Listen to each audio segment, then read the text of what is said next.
What's going on, ladies and gentlemen? Welcome back to the Fringe. We are getting ramped up on the Alberta Independence wagon as Mark Carney's deadline for Alberta is ticking and talking away. It's coming up very quickly.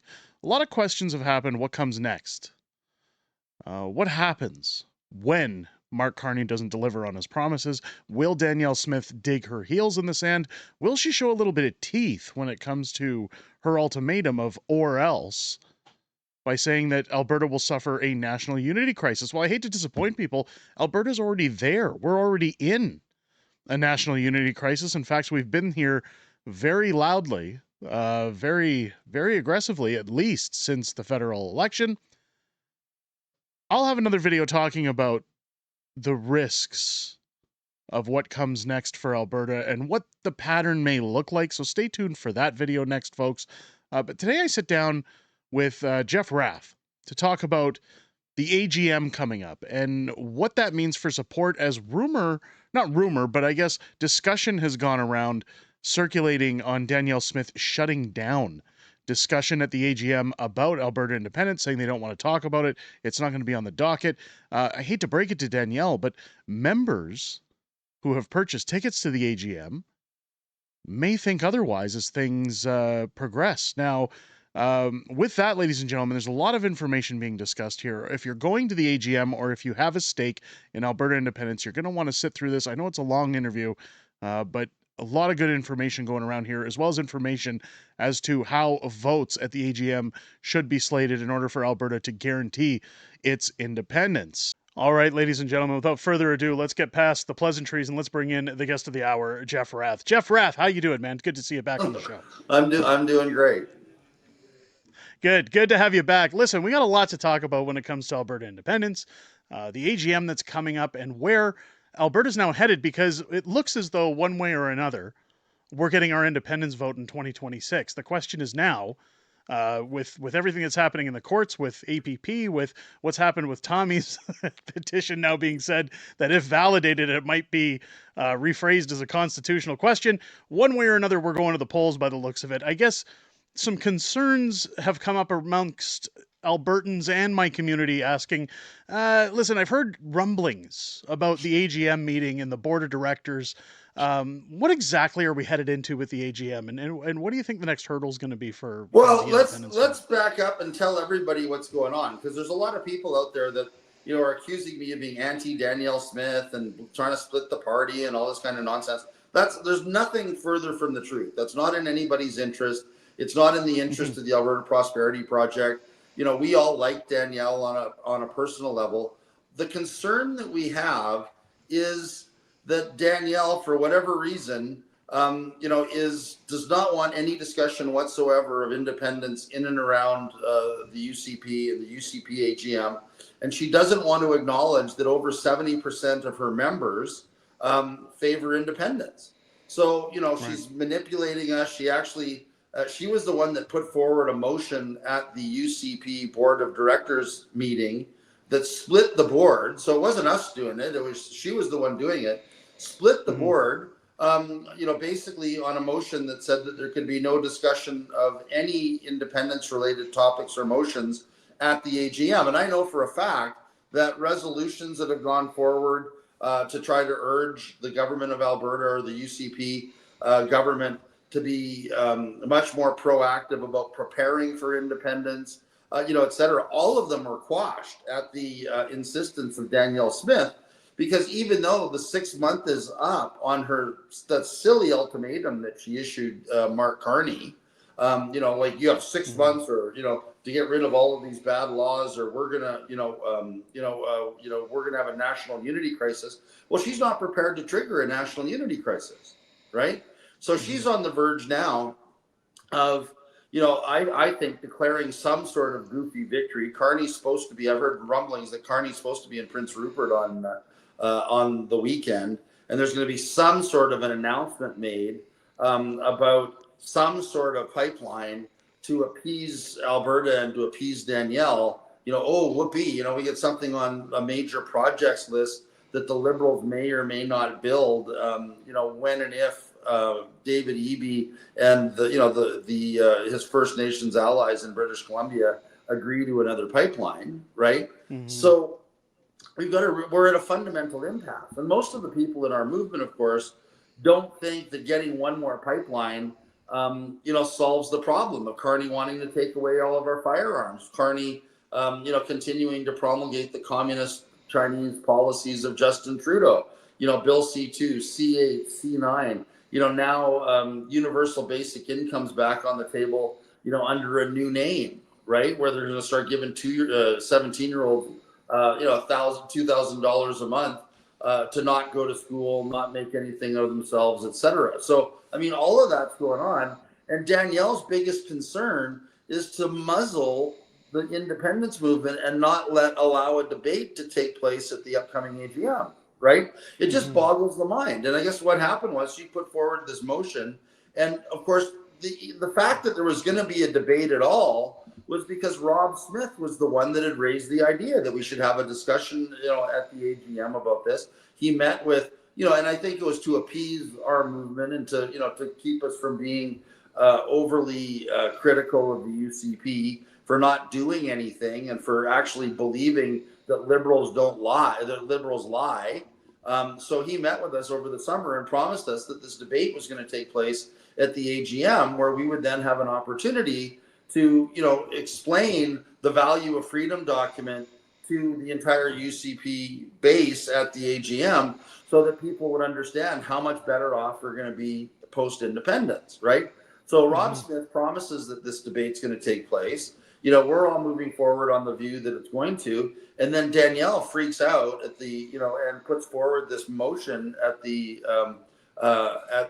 last UCP provincial board meeting, prohibiting any debate or discussion of independence by resolution or debate at the UCP AGM. It split the board 50-50. So that'll tell you, where the party's at, right?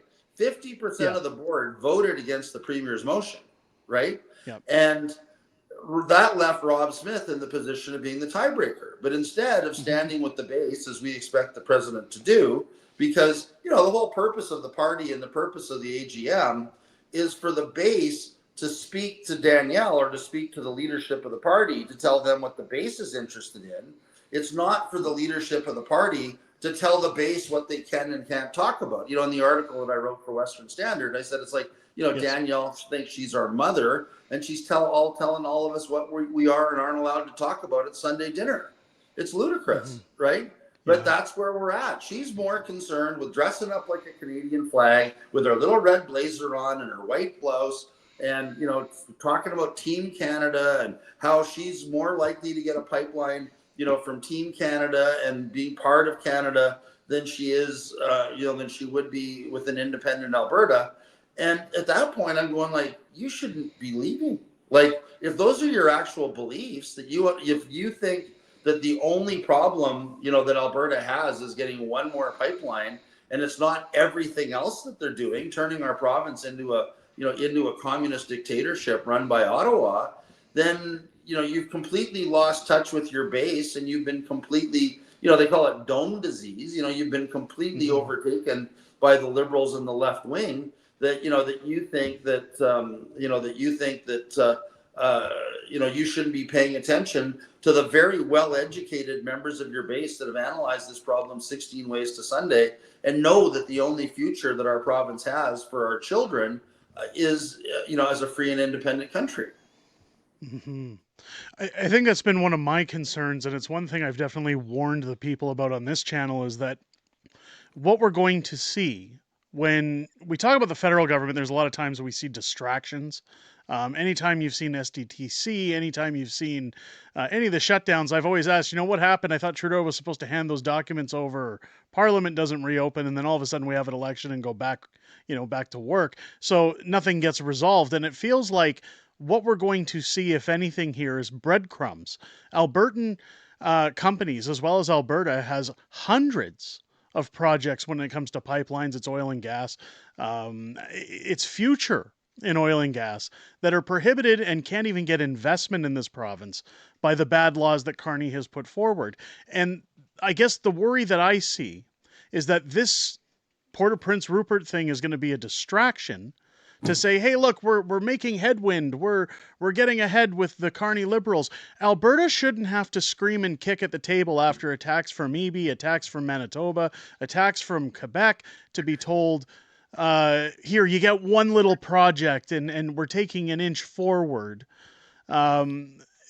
Danielle's request over 6 months wasn't for one pipeline. It was to repeal the bad laws that prevent investment from coming into Alberta. So I guess I've given her the benefit of the doubt. I've said I'll wait until the 16th because that was her due date. But once that passes, I mean, the AGM is after that. So if she refuses to listen to the base, and if the board doesn't want to listen to the base, what is the next step at the AGM? Well, why do you think? I think why do you think she doesn't want to have a debate on independence at the AGM? She knows that whatever is going to happen on the 16th or whatever's going on at Prince Rupert is nothing more than kabuki theater, right? It's a bunch of shadow puppets and whatever trying to pretend like something's going to happen that'll really only happen over Carney's dead body.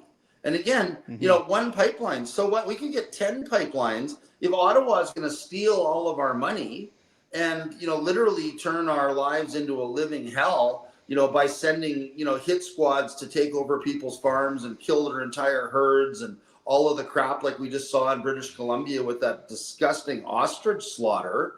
If that's what our lives are going to turn into, I don't know what to say. And I mean, Danielle doesn't seem to internalize that this is the road that she's leading us down, and this isn't what we elected her for. Like, she was elected to lead this province, and instead of leading, what do we have? We have these stupid Alberta Next panels, which quite frankly were a strategy, or I wouldn't even say it's a strategy because it's not that clever, a tactic that she and Rob Anderson came up with to try to blunt the independence movement. Oh, look, we're doing all these things. We're going to have a referendum on, pension. We're going to have a referendum on police. We're going to have a referendum on collecting more taxes in Alberta. What really irritated me about all of that, and I think, the 30-second appearance that I made at the Red Deer What Next panel, I think I was supposed to have 45 seconds, but the second I came up to the mic, they cut my time back to 30 seconds. But, my question was, why do you think that we need referenda on all of those issues when one referendum solves the entire problem? Specifically, do you agree that Alberta shall cease to be a province of Canada and become an independent state? We'd be able to collect 100% of our taxes. The Canadian Constitution would no longer apply to Alberta. We'd be able to have our own constitution that we can design from scratch. I mean, how exciting is that, being able to build a new country, right? Have our own constitution. We'd obviously have our own police force. I mean, after the RCMP were complicit in the slaughter of those animals in British Columbia, like, do we want the RCMP in Alberta anymore? I think we should throw them all out. I mean, it's disgusting what what that institution has been privy to, right? What are some of the other things she wants, or says that she wants? And our point with regard to all of it, taxes, pensions, policing, whatever, right? She was elected to do that. She was elected 2.5 years ago to do those very things. So to pretend that she doesn't have a mandate or doesn't have the power as premier to do it, do all those things, like, it's like Nike, just do it, right? And pretend that we need to have another, a bunch of referenda. The only reason that they want to have all those referendums is to distract from the independence vote. It's a deliberate tactic on their part, and they know that if people, if all of the left-wing unions scare people enough about, bringing the Canada pension into control of Alberta, scare people enough about losing their pensions, whatever. If one of those votes goes the wrong way, then the federal government could say, oh yeah, even though you voted overwhelmingly for independence, it's not a clear vote. Because how can you be an independent country if you don't control your pensions, you don't control your policing, you don't control your taxation, all of that. So all of this is political gamesmanship by Danielle and Rob Anderson in and around the independence movement, trying to weaken the independence movement or create a pressure release valve or a safety valve, as it were, to blunt an independence vote. That's what this is all about. And, quite frankly, we're not very happy about it. And that's why Danielle doesn't want us talking about it. Well, as a taxpayer and as a citizen of Alberta, the one thing I worry about, especially one who is a connoisseur of politics, when you look at what happened with Trudeau going down to Mar-a-Lago, and I've talked about this even with Mark Carney, and when they send the delegates down from the Liberal Party, the biggest problem is I always refer to it like playing poker. Trump even said this week they had all the cards. When you go down there and Trudeau is asked by Trump, if we stop giving you all that money we give you, if we stop buying your cars, and what's that going to do to Canada? The first thing Trudeau says is it would fold. So all of a sudden, if you're playing poker, you've just shown them your cards. And my concern with Danielle, and we've seen how that negotiation turned out for Mark Carney and everybody else, because once again, Trump knows where we sit. Uh, when Danielle goes to the table and makes a threat that you're going to have a unity crisis if you don't repeal these bad laws, if you don't make life easier for Albertans, and all he has to do is say, here's a pipeline, and she says, okay, doesn't Well, that no, but kind of defeat the cards we're holding at the table? I think your Trudeau analogy is a good one, but I mean, I think I wrote about it at the time. I mean, for me, Trudeau is actually the one that provoked this whole so-called tariff war. He had no business going down to Mar-a-Lago. He wasn't invited, but just typical Trudeau, can't not be where all the cool kids are. So hops on his Canadian government jet, flies down to Mar-a-Lago, interposes himself onto President Trump. And then when Trump jokingly, brings up, the 51st state thing and whatever else, Trudeau rolls over on his belly like a submissive puppy and going, no, don't do that. Our country won't survive the tariffs. We're all going to be dead. Oh my God, blah, blah, blah. It was pathetic. It was one of the most disgusting displays that I've ever seen. And all Trudeau had to do was look Trump in the eye and he said, President Trump, I hear you on the trade imbalance. Our experts have it at 67 billion. Your experts have it at 67 billion. It's not 200 billion, and it's not a subsidy, right? That being said, I will acknowledge that we're well behind on our NATO commitment. We're about 100% behind, which you know full well. Let's solve all of the problems right now, right? I'm going to go back to Ottawa. I'm going to write a check for $70 billion.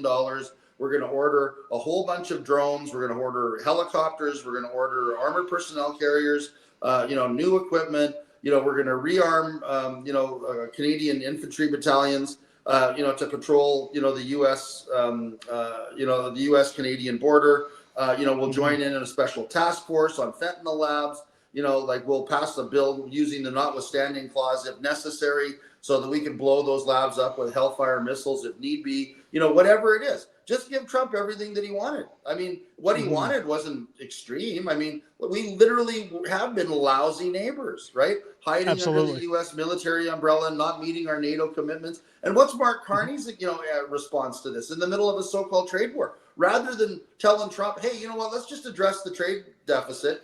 I'm going to, immediately start rebuilding our Canadian military using U.S. equipment. No, Carney says, oh, no, we can't be overly dependent on the United States. They're bad neighbors. So we're going to now spend $200 billion rearming Europe and are partnering with Europe because we want to get drugged into, wars in Europe because that's in the Canadian national interest. And we're going to end our relationship with the United States. We're no longer in a relationship with the United States, but we're going to announce a strategic partnership with communist China, that we're still at war with. We haven't signed a peace treaty. This is Remembrance Day. Let's remember, all of our Korean War veterans from the Princess Patricia Light Infantry who fought at Kapyong, right? Mm-hmm. And all the Canadians that were killed by the communist Chinese that Mark Carney wants to hold hands with and enter into a strategic alliance with. I mean, that's how far this country has fallen and how stupid, or not stupid, I think evil the Canadian government is. The Liberals are clearly far more closely aligned. It's empirically observable. They're far more closely aligned with communist China than they are with our greatest friend and trading partner, the United States of America. Everybody's falling all over themselves to have access to the U.S. markets. And Carney's thumbing his nose at the United States every chance he gets. And what does Danielle Smith do? She wants to tie herself to Mark Carney.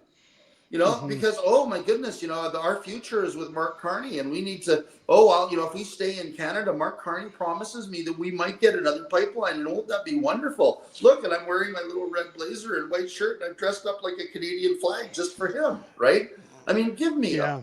give me an effing break, for Well, God's sake. It's nauseating. I think my concern out of that is, and what I was attempting to get at is that we have an ace up our sleeve with independence. Canada stands to lose a lot more from Alberta leaving than if Alberta, what they gain by leaving themselves or what they risk at the table. Canada loses their credit card if Alberta leaves the table. My concern is if Danielle makes it there sorry, there's a silent majority that haven't decided in Alberta yet if they want to stay or if they want to go. So my concern is if Danielle gives the distraction that, hey, look, we've made some headway, we got a pipeline, the emissions cap is maybe going to go away as long as Alberta does XYZ in the green emissions scam. Then all of a sudden, you've got that middle majority saying, okay, maybe I don't need to leave. And then all of a sudden, the independence movement loses a little bit of steam. And we become Well, more like, Danielle doesn't. It's like Danielle doesn't understand negotiations and how to use leverage, right? So mm-hmm, we're her leverage. I mean, and that's the whole. Oh, there'll be a national unity crisis. Well, if you listen to that recording that was played at the beginning of the I Am Alberta rally, where Danielle was hiding in her office and didn't have the courage to come out and speak to the crowd, right? On the steps of her legislature, right? Listen to that recording. Well, she said right in that recording that if things don't go the right way, that APP is the answer, and that mm-hmm, we're her leverage. Well, if we're her leverage, why is she not embracing us? Why yeah, why is she not saying, look, this isn't my fault. My party is firmly 70% in favor of independence. yeah, You need to come to the table and deal with us because we are leaving. Why isn't she supporting or calling a referendum on independence under the Independence Act or under the Referendum yeah, Act, right? Why isn't she the one, making it clear to Ottawa that if they don't play ball, that she will be leading the charge, mm-hmm, against Ottawa. It's just, as far as I'm concerned, it's just weak leadership, and these games that she's playing, both with us and with nobody in Ottawa obviously takes her seriously. I mean, the federal budget came down. They didn't get rid of the no pipelines bill. They did, they actually said that they're going to get rid of the emissions cap, but they're going to increase the carbon tax. So to the extent that Carney is going to allow an LNG, and I imagine it's going to be an LNG pipeline, he's going to allow an LNG pipeline to Prince Rupert or Kitimat, right? Um, mm-hmm, that uh, that sorry, I'm just losing my train of thought. When he allows that, that pipeline, that somehow or other that is, what we, Albertans are going to be satisfied with. Why would we be? I mm-hmm, mean, because all of the conditions that make it clear that nobody will ever invest in Alberta as long as the Liberals and the Canadian government are in charge are still in place. I mean, Carney absolutely, is a fascist, pure and simple. He believes that the central government, working hand in glove with large industrial concerns, should control and run the economy, as opposed to just getting out of the way and creating conditions, for investment, which include low mm-hmm, taxes and low regulations. But he won't do that because he's all about high taxes and high regulation.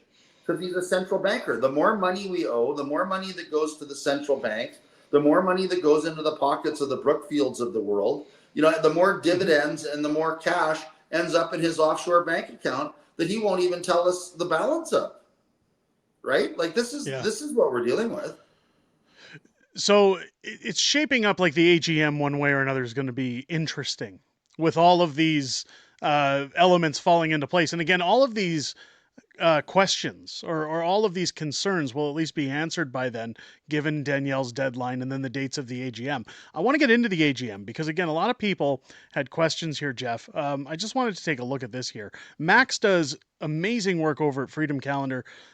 He showed what he called the Cowtown Showdown the other night, where we had Rob Smith and we also had Mr. Comic sitting down, Daryl Comic, sitting down to talk about the vote once we get our vote on independence and how the UCP is going to respond.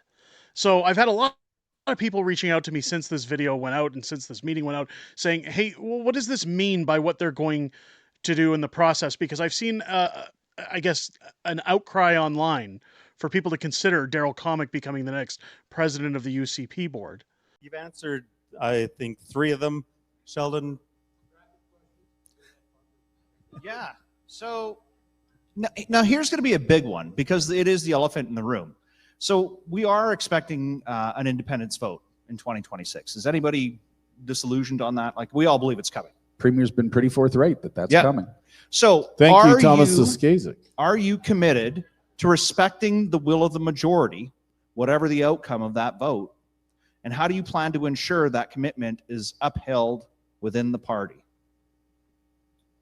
I agree with upholding the will of the majority, and how to do that within the party. I think the party represents a great cross-section of Alberta. I think the members who will go to the AGM represent a cross-section of the party. So therefore, I think that that will is the will of the people, and whatever that outcome was going to be, I think that's a reasonable expectation of any political party to accept the will of the people, because we will accept the will of our members. Bonnie and Max actually asked me this question, and so there's actually, you can find it on social media. I have long stood by the fact that the day after that election, that referendum takes place, if the referendum decision is yes, Alberta wants to become independent by a vote of 50% plus 1, I will convene, if I am the president of the party, our board of directors to actually call a special general meeting where we will put a question together that we will then take to the entirety of our membership, not at a special general meeting that's held in a central location, not at an annual general meeting, with a ballot box in every single one of our 87 or 89, depending on where we're at in terms of that cycle, constituency associations, where we ask every single member of our party to weigh in on this, because that is such a fundamental question. I actually don't think that a vote at an annual general meeting or a special general meeting in person is right. We want to take that vote to our members across the country, from deep southwest Alberta to deep northeast Alberta, and get every single one of them to weigh in. And they will decide then if UCP becomes an independence party based on that referendum. But you know, Rob, the challenge with that logic is this. If the vote is yes for independence, if the UCP votes no, it's no longer relevant. Therefore, in order to maintain its relevance, we need to engage in the conversation in a respectful way. And certainly the way that we've done it in Lougheed is to say, within the framework of United Canada, until someone tells us otherwise. Then we had plan B without that, because we need to be relevant the whole time in the whole conversation from beginning to end. And I like the idea of a vote, but the tricky part with the vote at that point in time is Alberta's already declared that it wants independence. So are we saying that, you know, the party in of itself doesn't want that, or is that more to validate what we already know? When you talk about whether we remain valid or not, that's for our members to decide. We are what our members want us to be. And so at that point, if the majority of Albertans have spoken, I suspect we know what our party will say, but by then we will be able to be talking about what that framework looks like, and we'll be invited by the rest of Alberta to actually have that conversation. It's not us trying to preclude a referendum outcome, which I think actually is a way to actually undermine the success of that referendum question going the way that so many of our members want it to. Because we've heard Danielle say that, you know, our job is to promote a free and fair Canada, a unified Canada, until we're given another mandate. So if we hold a referendum on independence, and a significant amount of Albertas, again, whether it's 50 plus 1 or 60%, say, yeah, we're ready to go. We're ready to pack our bags, as you know, Mitch said at the rally. Come on, let's go. Why wouldn't they take that as a new mandate? Like it almost feels like, I guess a lot of people have concerns when you look at what Jason Kenney did in his days about the referendum on transfer payments. Albertans voted in favor en masse to stop the transfer payments. And Jason Kenney kind of just said, well, that's good information, but we're not going to do anything about it. Well, I think that's Danielle what a Smith, lot of people have shared their concerns on this for that. Danielle Smith's ignoring it too. I mean, there's a clear referendum result from 65% of the province of Alberta demanding an end to equalization payments. That vote, as far as I'm concerned, is still binding on Danielle, but she's done nothing about it. She just ignores it. And then, you have this, frankly, idiotic suggestion of Rob Smith's that, even if the province were to vote 100, it could be 100% in favor of independence.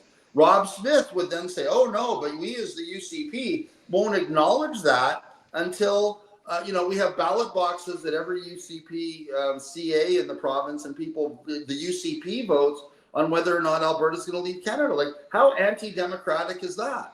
And then my question, and I have to say, I'm not proud of myself. I kind of lost it last night at that rally, because I hollered up from the crowd. It's like, why don't you do it now, Rob? Like, why why are we waiting until after a referendum? Like, why the hell? And that's why the hell doesn't Rob Smith and Danielle Smith?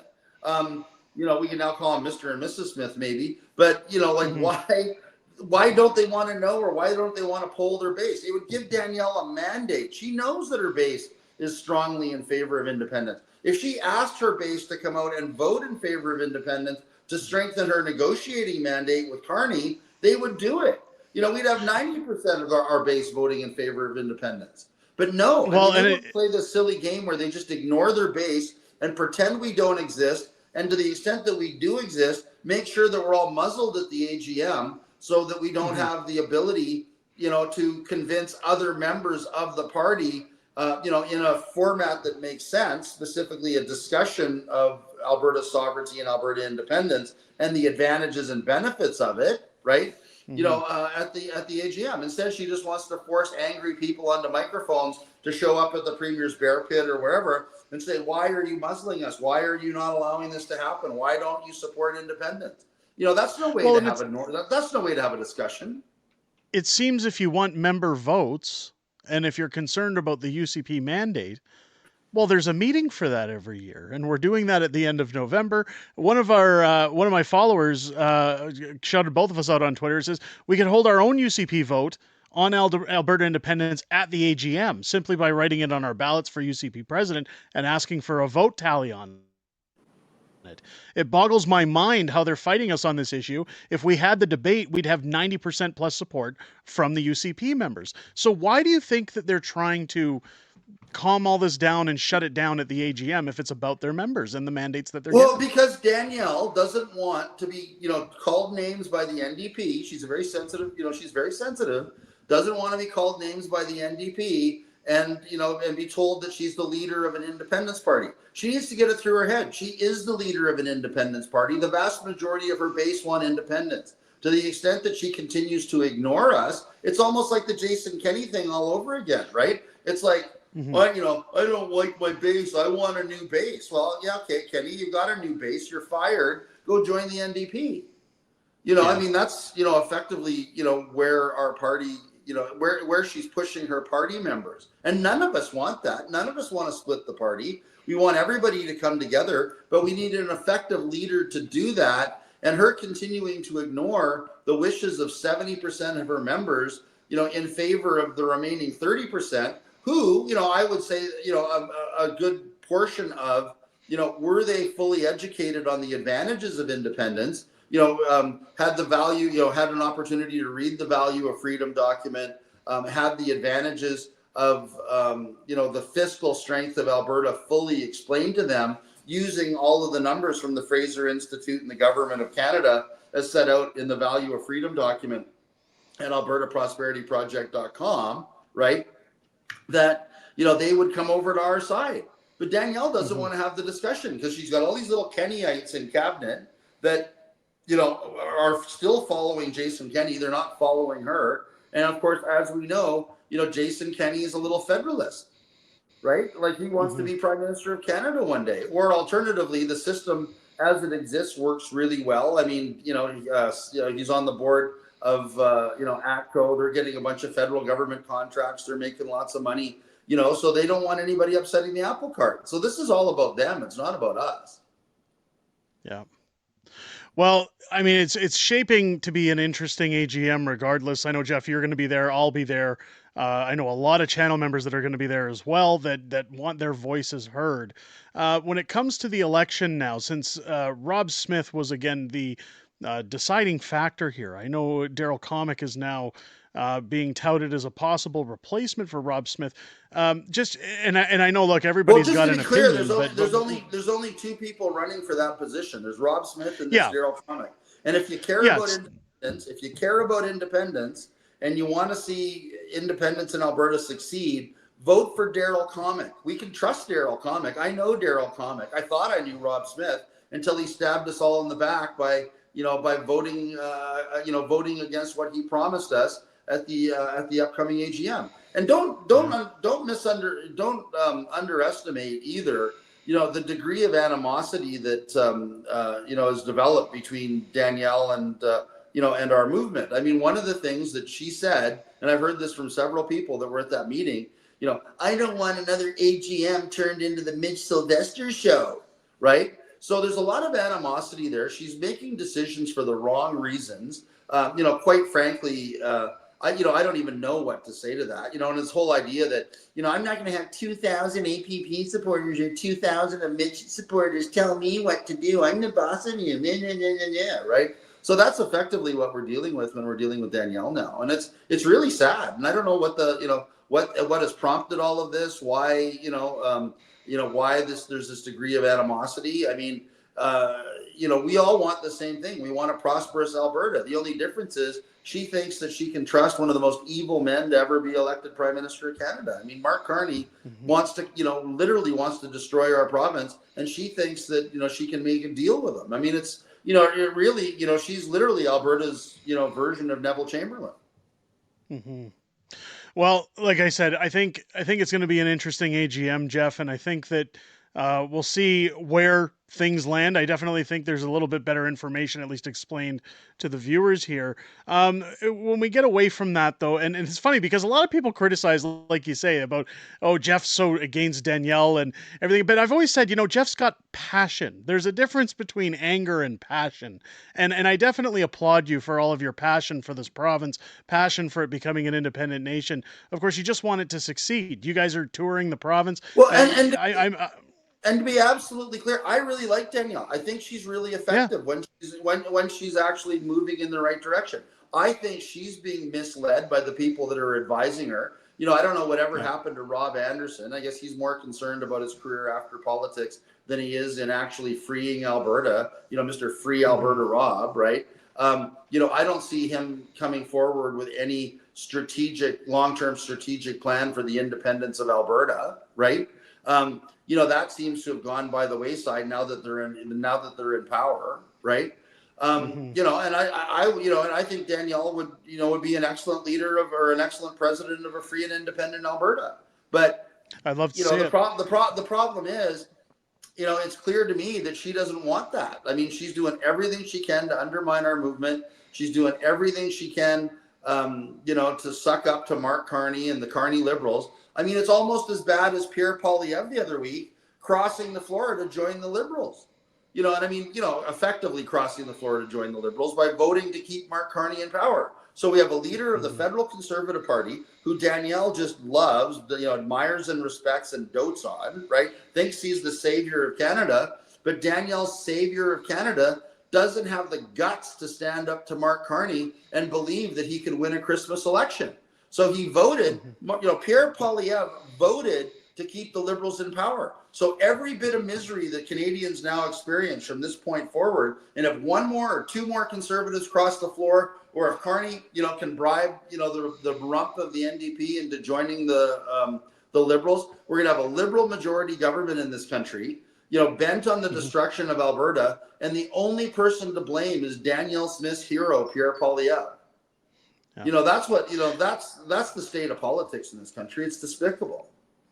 Well, and it definitely No, doesn't look at like I've heard as well the same rumors from people I talked to on Parliament Hill that rumored there's 3 to 4 other conservatives considering where they're going in the future, and many people tout things like uniparty, um, how they all work. I mean, we saw it last week with Chris Detremont. So I mean, I've kind of given up on the federal end and just said, look. My focus needs to be primarily on what's best for Alberta since I'm in Alberta and I know what I want for my kids and my future. That being said, Jeff, you're back in court next week, alongside, I believe, with Eva, to hammer out the rest of this trial for, well, not trial, but this appointment for APP's question. How do you think that's moving forward, or how soon do you think we'll have an answer on what's happening with that? Well, Justice Feasby said he's going to have an answer for us before Christmas. We're still, cautiously optimistic. I think, one of the things I like about Justice Feasby is that he's extremely intelligent. He's really hardworking. He'll have read every document, 16 Ways to Sunday, all of the case law, et cetera, et cetera. So, I mean, appearing in front of Feasby is really like appearing at the Supreme Court of Canada. You've really got to be on your game, and you got to be on your toes. So it's a real challenge, and it's really enjoyable for all of that. I think he certified our class action on business losses, COVID business losses. So, he's an honest judge. He's going to go where the law is. And quite frankly, I think the law is on our side. It'll be the first time in my career that I stand up in a courtroom and say that learn of justice for the first time in my career. I can say that I agree with absolutely every submission made by by my friend, the lawyer for the government of Alberta, right? Because Alberta Justice has filed a brief that says, virtually, takes virtually the same position that we take, that that all of these people have and these so-called constitutional experts, these so-called amicus curiae that are supposed to be so smart and learned in the law, don't know the difference between a constitutional amendment and a constitutional contravention. So, that's really the heart and soul of the case. That's what we're going to be talking about. We're going to be talking about the secession reference and how the Supreme Court itself said that referendums do not even lead to amendments of the Constitution. They're simply a political mechanism whereby, governments can gauge the mood of a populace, because it's the governments, the elected governments are the partners, or the constitutional partners, that have the task of amending the Constitution. And it's clear under Alberta law, under Section 1 of the Referendum Act, that Danielle and the cabinet retain jurisdiction to decide whether or not there is a constitutional referendum, whether we have 177,000 signatures or not, and nobody's argued against that. And so those are the issues that I think Justice Feasby is going to be focused on, and I think he's going to have some real hard questions for the for all of us, but especially for the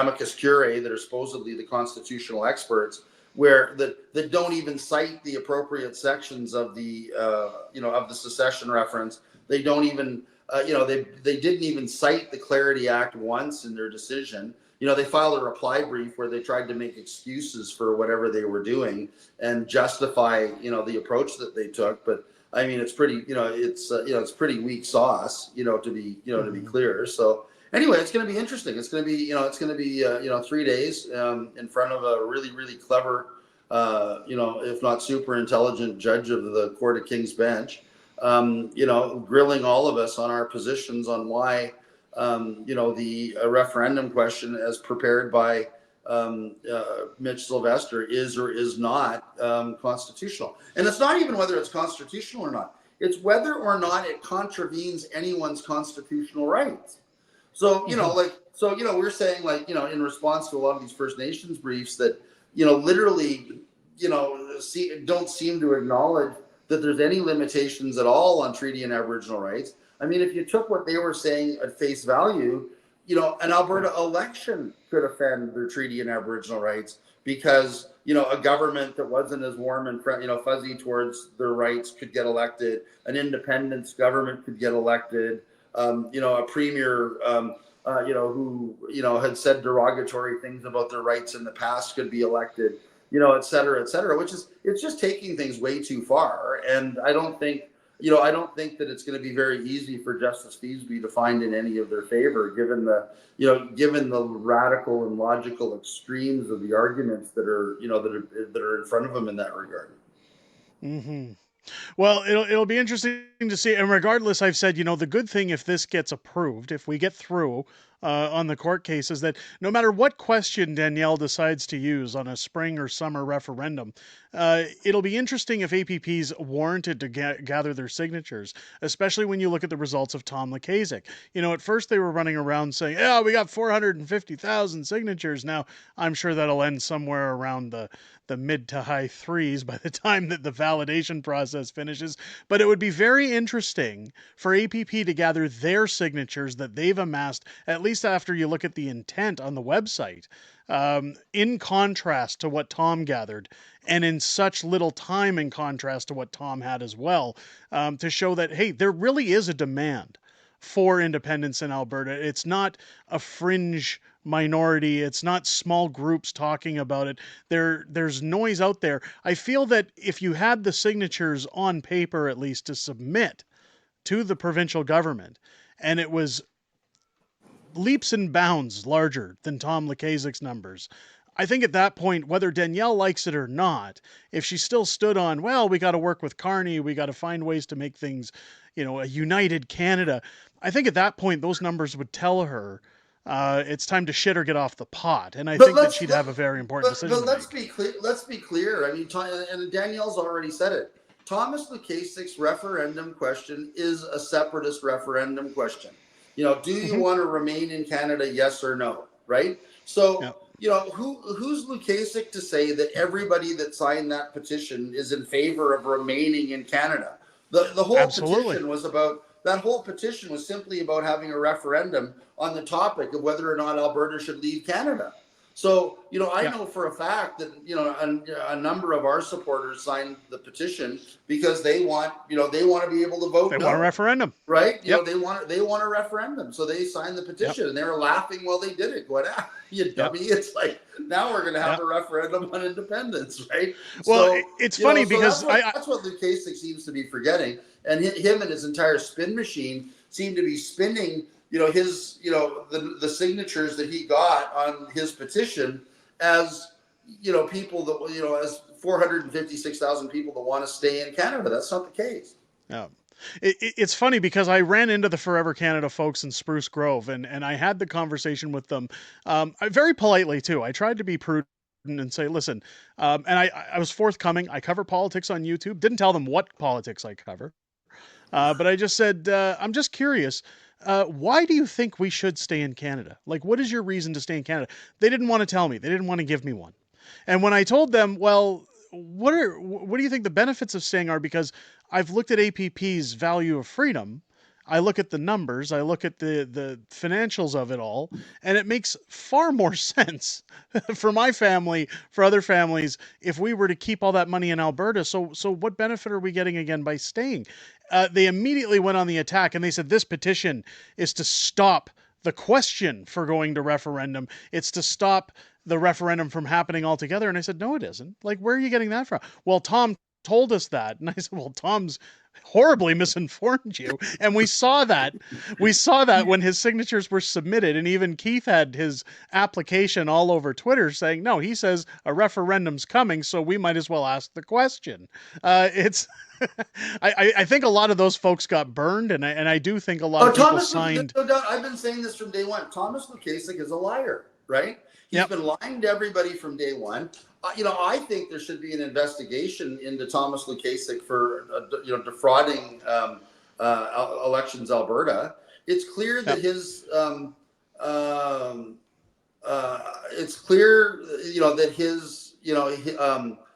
referendum question, is asking for a referendum, or his application to have his proposal was calling for a referendum, right? And now he's saying, oh, I never wanted a referendum. I just want this to go to the legislature, and I want the legislature to vote on the fact that Alberta is never going to leave Canada. That's not what his question said. It doesn't say And do you support No. the legislature of the province of Alberta having a free vote on whether Alberta will stay and shall remain in Canada? That's not what his petition says. It's a referendum question. No. So, the man's Very a clear. liar. Basically defrauded 456,000 Albertans by having a phony petition campaign. God knows what he's going to do with all of those signatures. Once they sort out all the Donald Ducks and Mickey Mouses and all the phony names and, on and on and on, right? Because I'm sure there'll be a bunch of them, right? Because they weren't asking for ID. They did away with the requirement for Commissioner of Oaths to certify the petition. So God knows how much garbage is in there.